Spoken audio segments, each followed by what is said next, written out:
maze guhindura ikibwiriza inshuro 3 aho ngiriyo maze kugihindura inshuro 3 kubw'impamvu runaka. Yego iminota mfite rero bampara nibande bagiye kunyihanganira. Imana ihabwe cyubahiro. Insanganyamatsiko ni iyi ngo wicariye kuki?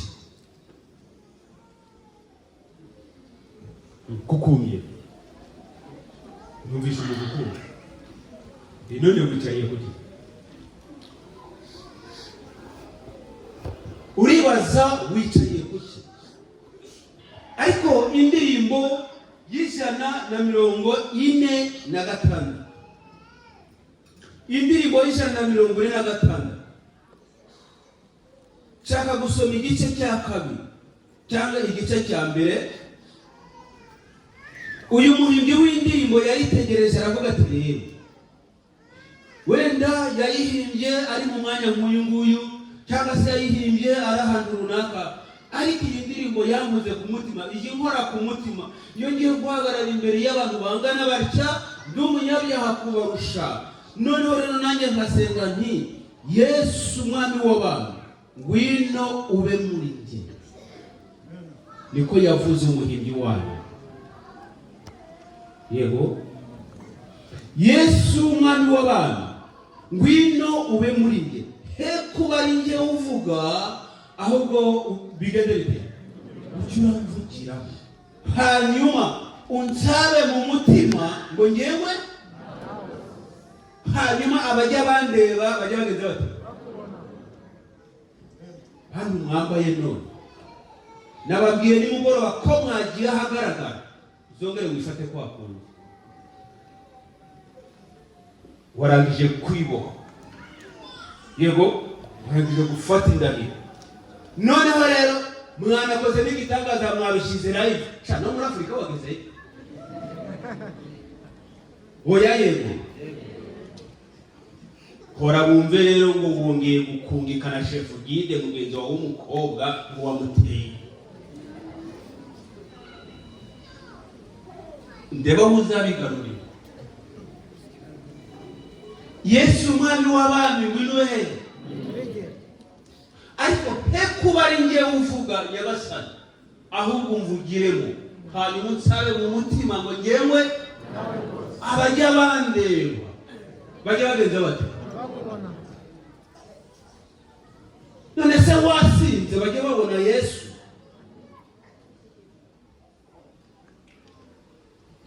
None se waroze bajya bakubona Yesu. Hanyuma se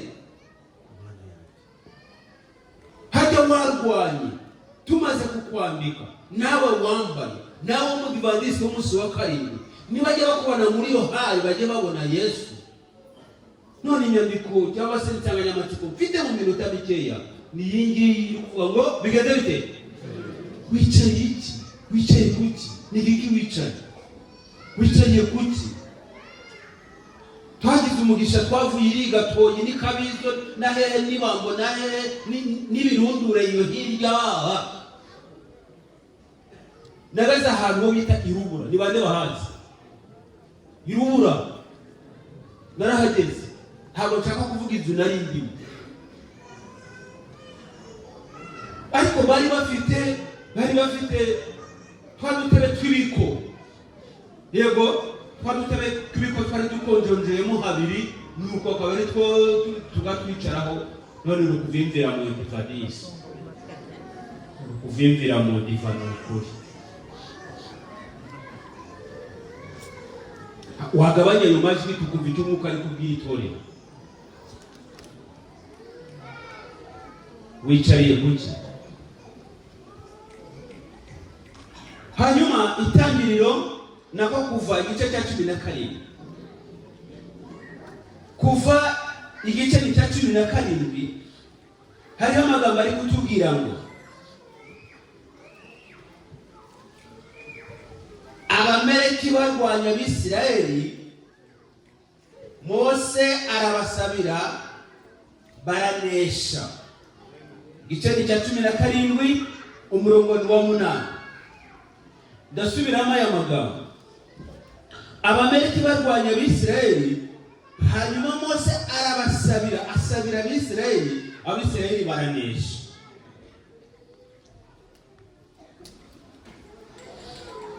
Maze haza Abamaleki barwaniriza Abisirayeli i Refidimu. Abana Abisirayeli bari kujya mu gihugu cy'i Kanani, bagombaga kunyura mu gihugu cy'Abamaleki, ariko Abamaleki babima inzira. Namwe siko mwasomye? Abamaleki babima inzira banga ko bagera mu gihugu cyabo. Hanyuma Abisirayeli ntabwo bari baratojwe kurwana, ntabwo bari baratojwe intambara. None se bigenda bite? Maze haza Abamaleki barwaniriza Abisirayeli i Refidimu. Mose abwira Yosuwa ati, untoranirize ingabo. Haleluya. Yajambo rya nimugoroba rirongera iragarutse. Atoranya iki? Atoranya ingabo. Harya ingabo ibifite ibintu bingahe? Kayibonye nimugoroba. Bibiri. Bifite ibintu bingahe? Bibiri. Icya mbere, uniform. Cya kabiri, intwaro. Umuntu aba ari ingabo kandi yaratojwe. Kwasomye mu butumwa ku basore baravuga ngo dufite urubyiruko rw'abasore, dufite ingabo z'urubyiruko rwatojwe neza, babwiriza ubutumwa uyu murimo ukarangira. None Mose umusazi wakuye Abisirayeli mu Egiputa bari kujya i Kanani, ariyo misiyo yabo bagiye i Kanani, bagiye kunyura mu gihugu cy'Abamaleki. Abamaleki barabarwanya, hanyuma Abamaleki babagwa nabi, bababuza inzira. Hanyuma Mose abwira Yosuwa ati, ari we wari uri mu mugongo. Yosuwa ari we wari umuri mu mugongo, ni we wari uri hafi ye. Mose abwira Yosuwa ati, untoranirize ingabo mugende murwanye Abamaleki, ejo nzahagarara mu mpinga y'umusozi nitwaje inkoni y'Imana. Yitwaje inkoni iki? Mwayibonye ko bayihawe?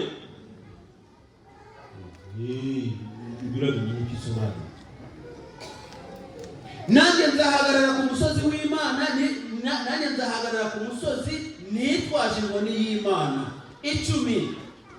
Yosuwa abigenza uko Mose yamutegetse, arwanya Abamaleki. Mose na Aroni na Huri barazamuka bagera mu mpinga y'uwo musozi. 11. Mose yamanika amaboko, Abisirayeli bakanesha, yayamanura, Abamaleki bakanesha. Umva ibintu bibiri byabaga kuri Mose. Bageze mu mpinga y'umusozi kandi bose bazamutse. Bageze mu mpinga y'umusozi, intambara iratangiye kandi. Hanyuma Mose yamanika amaboko ku ruhande rw'Abisirayeli, kagenda bitera bakanesha. Hanyuma y'amaboko y'umusaza amaze kugukinya yayamanura, bikagenda bitera Abamaleki nabo bakabahindukirana. Iyo foto muri kuyifoto. Hanyuma se bigenda bite? Ku murongo wa 12, maze amaboko ya Mose araruha. Bigenda bite? Maze amaboko ya Mose araruha. Amaboko y'abapasiteri ageze igihe cyo kuruha. None hagomba gutoranywa Yosuwa. Yego. Amaboko ya Mose atangiye kuruha. Hanyuma maze amaboko ya Mose araruha. Bajyana ibuye bararimutega aryicaraho. Haleluya. Bigenda bite? Bajyanye iki? Bararimutega bitewe n'ubusaza, bitewe n'uko yaramaze igihe kirekire ariho bavuye mu Egiputa, arangaje imbere iyo mbaga ingana ityo. Bariya bagabo bombi bajina bati, umusaza none twamukorera iki? Bajyana ibuye bararimutega aryicaraho. Aroni na Huri baramira amaboko ye, umwe iruhande rumwe n'undi mu rundi. Amaboko ye arakomera ageza ku izuba rirenga. Amaboko yande yakomejwe n'iki? Yakomejwe n'iki? Yakomejwe nuko bazanye ririya buye bagenda batemwe, bararimutega. Hanyuma bamaze kurimutega bigenda bitemwe, akicaraho. Haleluya. Ikibazo ni iki ngiki, wowe wicaye kuki? Ko Mose yicaye kuri ririya buye, amaboko arayazamura, noneho amaguru ntiyongera gutitira, amaboko ntiyongera kugukinya. Hanyuma amaboko arayamanura, maze urugamba rurasakirana. Hajya kugeza izuba rigeze ritera rirenga, Abisirayeli baranesha, ariko Mose yicaye ku ibuye. Amen.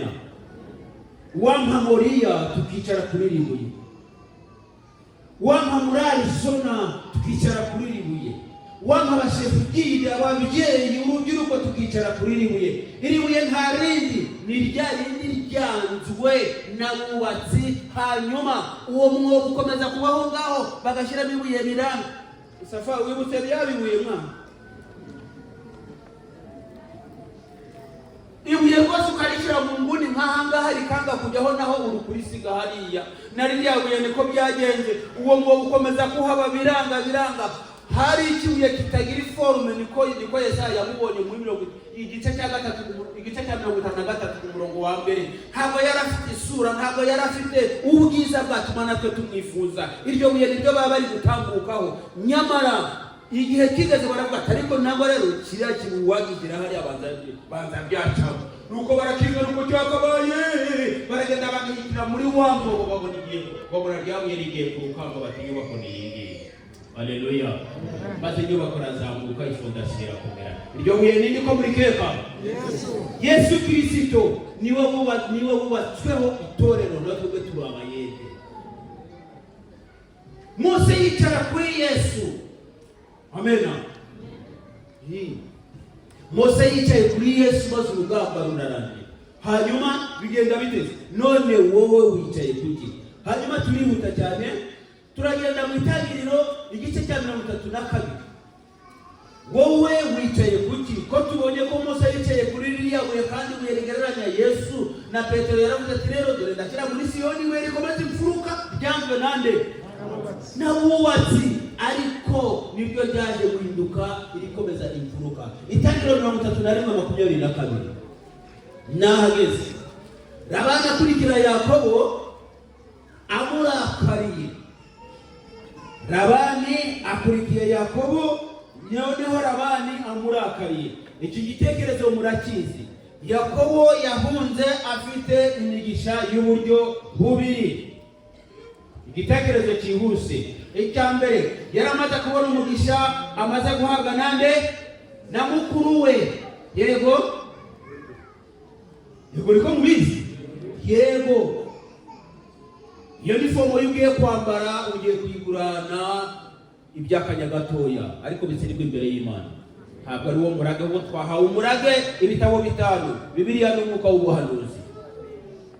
Hanyuma Yakobo yari amaze kubona uwo mugisha, amaze kugurana mukuru we. Hanyuma Yakobo yari amaze kubona umugisha, amaze guhabwa na se. Ariko ntabwo byamunyuze, yumva ubwoba buraje, hanyuma arahunga. Ageze kwa Labani, icyo gitekerezo turakizi, tugihoramo. Hanyuma rero Yakobo amaze kugwiza ubutunzi, Yakobo amaze kubona ibyamuriraga byose, hanyuma Yakobo aravuga ati, uko biri kose ntabwo nzakomeza kuba mu buhake, kuko ndatangiye iwacu. Ndahimuye, ntabwo nzakomeza gukorera abandi. Wataha ukava i Babuloni ukajya gukorera Yesu, tugataha. Yego. Yakobo ashyira mu bikorwa, amaze gushyira mu bikorwa, afata abagaragu be, afata ibyo atunze byose, maze arataha. Kandi misiyo yaragiye guhura na mukuru we Esawu, yaragiye kumusaba imbabazi. Je, abadivantiste tumusaba imbabazi ko Yesu agiye kugaruka? Hanyuma Yakobo kandi amaze kugira inama n'urugo rwe, arahagurutse, asubiye iwabo, agiye guhura na mukuru we. Hanyuma ava kwa Labani, cyangwa se kwa nyirarume, atamusezeye. Wumva uko byagenze. Ku munsi wa gatatu babwira Labani yuko Yakobo yahunze, ajyana na bene wabo. Uyu ni Labani wajyanye na bene wabo, arabakurikira, amugerereza iminsi 7, basanga ari ku musozi w'i Galeyadi. 24. Imana isanga Labani umwarabu mu nzozi nijoro, iramubwira iti, Labani yakurikiye Yakobo, misiyo agiye kumugarura, agiye kumutonganya, agiye kumugirira nabi. Ariko nijoro Imana isanga Labani, iramubwira iti, wirinde ntugire icyo ubwira Yakobo ari cyiza cyangwa kibi. Amen. numugeri iruhande, ntumukabukane, yaboneka ntumuраkarire. Hanyuma bigenda bitese ndihuta. Ari kiza cyangwa 25. Labani afatira Yakobo. Yakobo yarabambye ihema rye ku musozi. Labani na bene wabo nabo bayabamba ku musozi w'Igaleyadi. 26. Labani yabaza Yakobo ati, ikiwa kwa icyo niki kunyiba? Icyo wakoze icyo niki bigenda bitera? Yakobo yari yibye.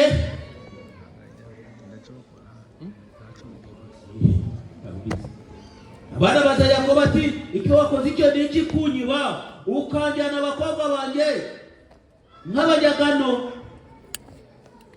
Watewe n'iki guhunga rwihishwa ukanyiba?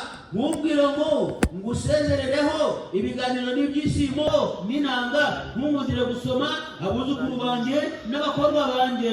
Wakoze iby'ubupfu. Yumvira kutashye ntacyo nari kugutwara. Yumvira kusubiye iwanyu ntacyo nari guhagarara imbere yawe. Ariko nari gusezera ku buzukuru banjye, nari gusezera ku bakobwa banjye, maze nkabakorera umunsi mukuru, hanyuma tukishimana mu gitondo ukarabuka uri kugenda. Kuki wabikoze rwihishwa? Umva, wakoze iby'ubupfu. Hanyuma bigenda bite? Kandi wanyibye. Hanyuma 29. Nabasha kugira icyo batwara, ariko Imana yaso, Imana yande nakagombye kugira icyo batwara bitewe nuko nari gufite mu maboko yanjye.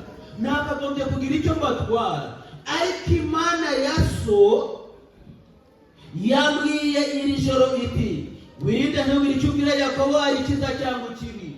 None ubwo ugiye rwose kuko ukumbuye cyane inzu ya so, niki cyatumye wiba imana zanjye? Byagenze bite?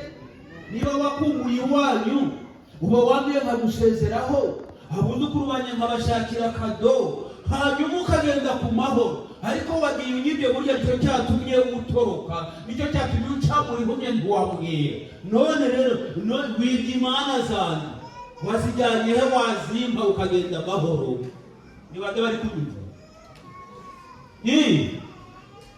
Niki cyatumye wiba imana z'abandi ukazizana mu itorero? Imana za so wazarizo wambariyeho mwana. Imana ziwanyu nze wambariye hiyo nifomo. Imana ziwanyu niziri kuyobora nashia. Imana ziwanyu niziri kuyobora itorero. Hanyuma Yakobo asubiza Labani ati 31. Yakobo asubiza Labani ati, irya mbere nuko natinye ko wanyaga abakobwa bawe, icyo cyatumye ngenda ntakubwiye. 32. Irya kabiri, uri mu bana n'imana zawe ntabe. Waramutanze? Yego. Uri mu bana n'imana zawe ntibigenda bitera mutinda hangaha n'uwawe, ntacyo birababimbye ngewe. Hanyuma irya kabiri, uri mu bana n'imana zawe ntabeho. Imbere ya bene wacu saki cyawe kiri mu byanjye ukijyane. Kuko Yakobo yaratazi yuko Rasheli yazibye. Yakobo ntabwo yigeze gucigera ko Rasheli yibye imana zande za Serabani. Yakobo ntiyigeze abimenya. Muri kwa gufunga ibintu, naho Rasheli afata imana zase, yanga kuzivirira, azipfunyika mu bintu. Iyo turi kwimuka, abadamu nabo bagira uruhare mu gufunga ibintu. Oya yego, kuza mu itorero n'uba warazanye imana za so, urazisubizayo. Kuko iso naza kuzisaka akazisangamo, bizaba ngombwa kuzisubizayo. Ejo tuzasanga bazishubije. Labani ati, Yakobo ati, uri mubona n'imana zawe ntabeho. Rasheli yari hanyuma 33 Rasheli yari yenze byari bigirwamana. Ndasimbutse 33 gasubire kuri 33. Labani yinjira mu ihema rya Yakobo no mu rya Leya no mu ry'incare zombi arazibura. Ava mu ihema rya Leya yinjira mu rya Rasheli. 34 Rasheli yari yenze byari bigirwamana. Namwe niko bimusoma. Rasheli byari bigenze bite? Yari yafashe byari bigirwamana byane byase. Yari yafashe byari bigirwa, yari yenze byari bigirwamana abishyira mu matandiko y'ingamiyo ayicara. Afata byari bigirwamana byane byase abishyira ku matandiko y'indogobe kwa kuni ku mugongo w'ifarashi. Rasheli bari mashyira zamana zase maze umudamu agenda agatera hazicara harwo ntacyo bimubwiye. Maze Labani n'umusaza bwose araza arasaka hariya mu ihema arazibura, yinjira muri ririya arazibura, ashakira hanze arazibura. Yakobo nawe ahagaze hariya ngo arebe niba hari uwibye Labani. Yakobo kuko arangije gutanga indahiro avuga ati rero uri wo mubare n'izo mana ntage ndatera. Nuko se byagenze bitereka twibarize Bibiliya. Naho Rasheli yicaye kuri za mana z'iwabo. Hanyuma Labani asaka mu ihema hose arazibura. 35 Rasheli abwira se ati ntundakarire databuja yuko ntabwo hagurukiye nuko ndi mu mihango y'abakobwa. Burya papa icyatumye ntahaguruka ngo usage hano ho nicaye ni mu mihango y'iki? Iyi mpagurutse wasanga byabaye ibindi bintu wahumana wanisho. Niyo mpamvu ntahagurutse. Yego Labani byagenze bite? Yakobo ararakara atonganya Labani aramubaza ati nagucumuye wiki nakoze cyaha cyatumye unkurikira vuba none usatse mu bintu byanjye byose ubonye iki cyo mu rugo rwawe kizane hano ugishyire imbere ya bene wacu na bene wanyu badukiranure. Imyaka 20 twabanye ntama zawe n'ibindi byose. Yakobo yarakaye bitewe nuko sebukwe yamushinjije ubujura, none abuze igihanga cyagaragaza ko Yakobo yibye.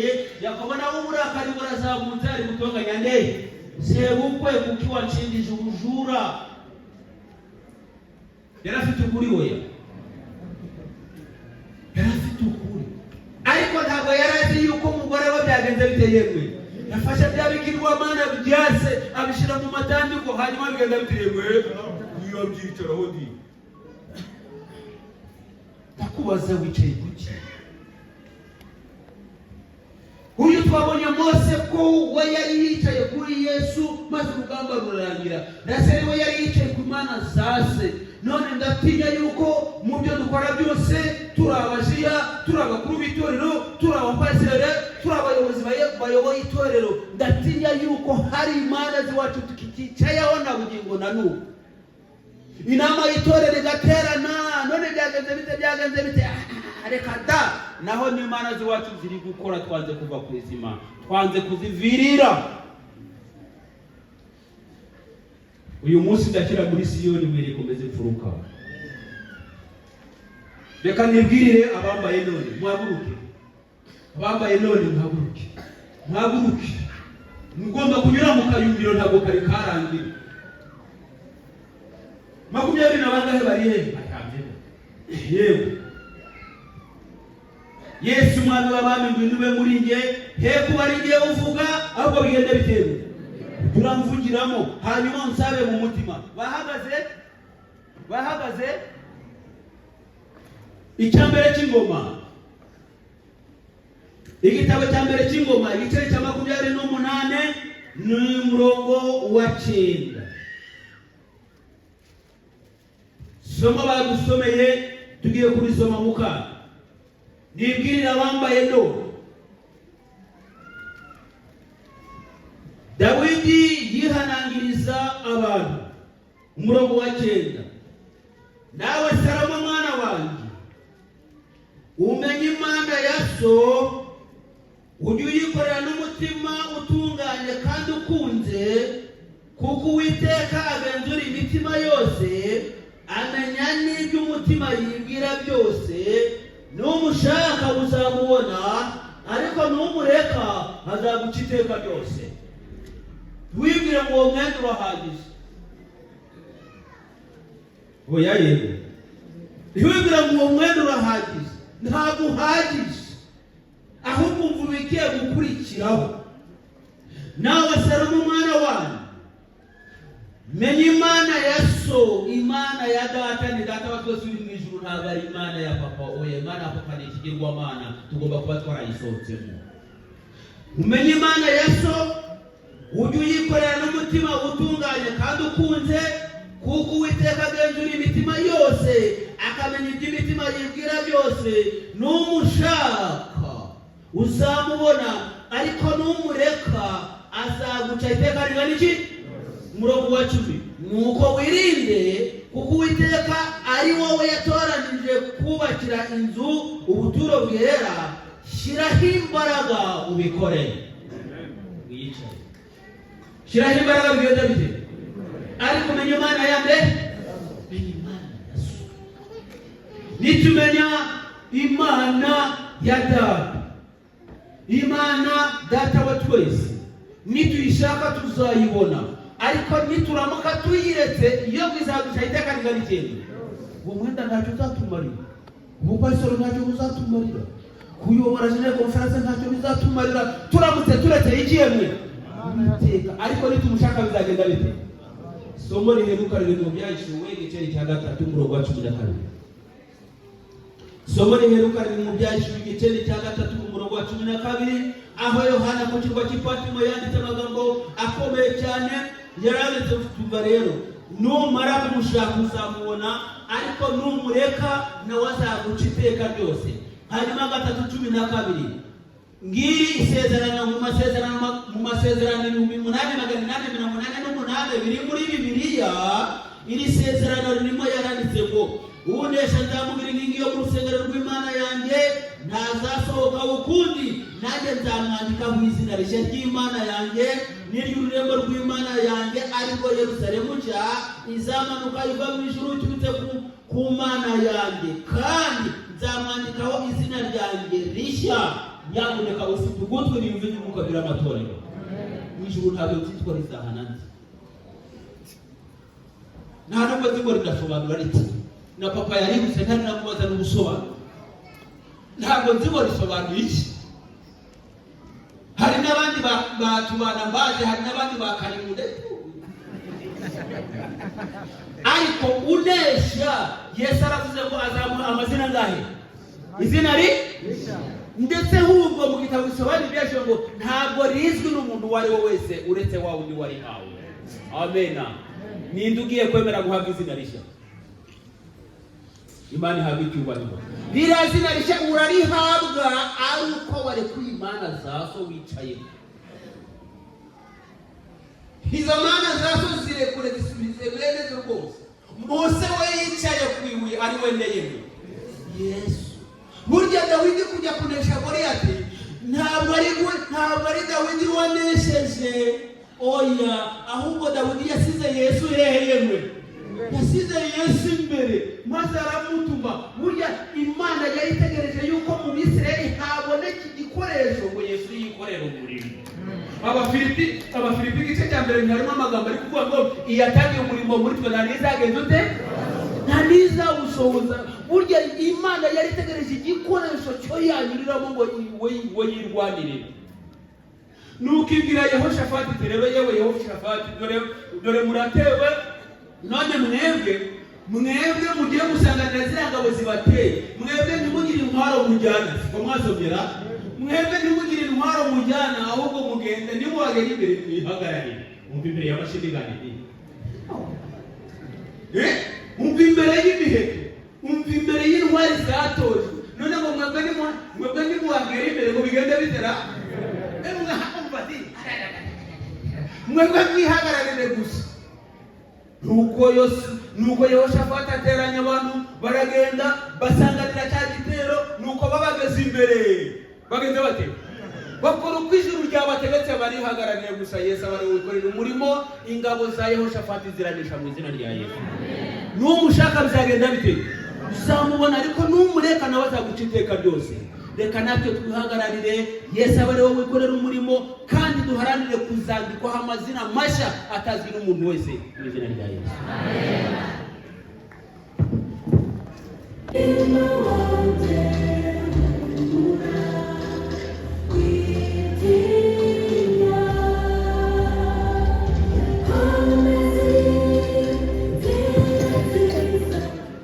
Reka dusoze worship team yegera hafi indirimbo 146. Worship team izidufashe. Yesu umwami w'abami w'intebe murizi. Twese duhagaze nabona.